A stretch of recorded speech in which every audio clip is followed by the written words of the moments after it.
Hi, I'm Heather from Arrow, and I'm going to show you today how to assemble your ginger cabinet. It'll arrive at your house in 3 separate boxes and comes just in white. Our ginger cabinet features a sewing triangle where it will come with a cutting mat. It has a sewing well for your sewing machine that's 24 by 12, and it also features an ironing board, so you don't have to get up and have 3 different units. You've got it all in one. There's also drawers that feature thread spindles. The 2 top ones do, and then additional drawers in the bottom that are empty for all of your notions. And then on the back, there is additional storage with shelving.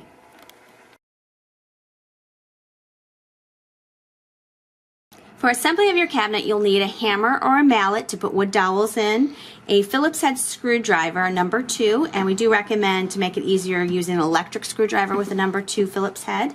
And we also find that all of our cabinets have a melamine coating, which is a plastic coating. There are pre-drilled holes, but sometimes they're not deep enough, particularly if you're doing it by hand. So if you have a very small 1/8 drill bit, if you start and just kind of push those in, it will help with your screwing.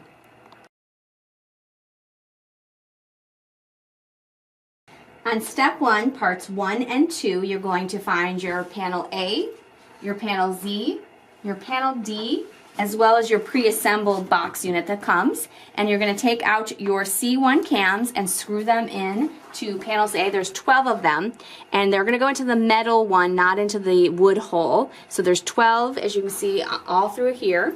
On panel Z, there are 2, none on D, and then on the box there are 2. Then you're going to take your wood dowels, and on wood dowels, you're going to put 2 in panel Z, but notice there's a cam here and a hole above there. The wood dowel does not go into that hole, it goes into the hole next to it. So do not, if there's a cam, that's not the hole, it's the hole next to it. So 2 wood dowels here on panel Z, and on panel D, there's a total of 6. So 2 on basically each side except for 1.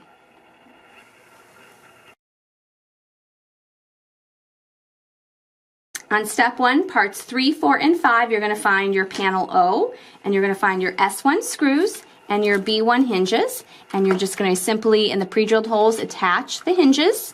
You're also going to find your little knob, part A, screw it into the top.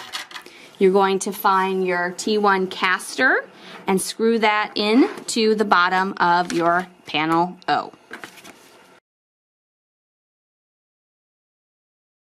On step 2, you're going to get your panel Z, your panel D, and your pre-assembled box, and you're going to put them all together, and you're going to nestle the cam bolts and the dowels together, just as you see there, and then you need to tighten your cam 180 degrees, so there'll be 4 of these. It's going to be the top and the bottom. And the only thing you need to be aware of here is on the bottom of panel D is a smooth melamine feature. On the top, it's rough because this is going to be covered, so you're going to want the top facing up.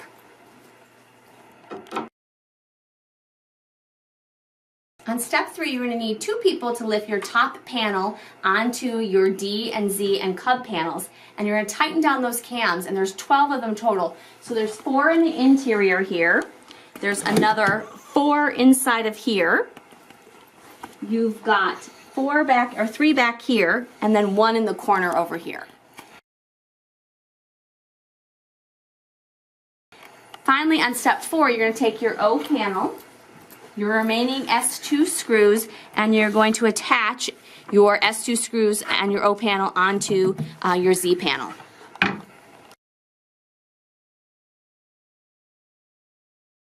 In step 5, you're going to get your A3 ironing board and attach it to your A1 top panel using the B2 and S2 screw hinges. So the B2 is the hinge, S2 is these screws, and you're going to screw them onto panel A and onto panel A1 here. We do recommend in step 3, we told you to put the top on first. If you wanted to screw the A3 on first, it does make it a bit easier. Otherwise, you've got to lay on the floor and be screwing upwards.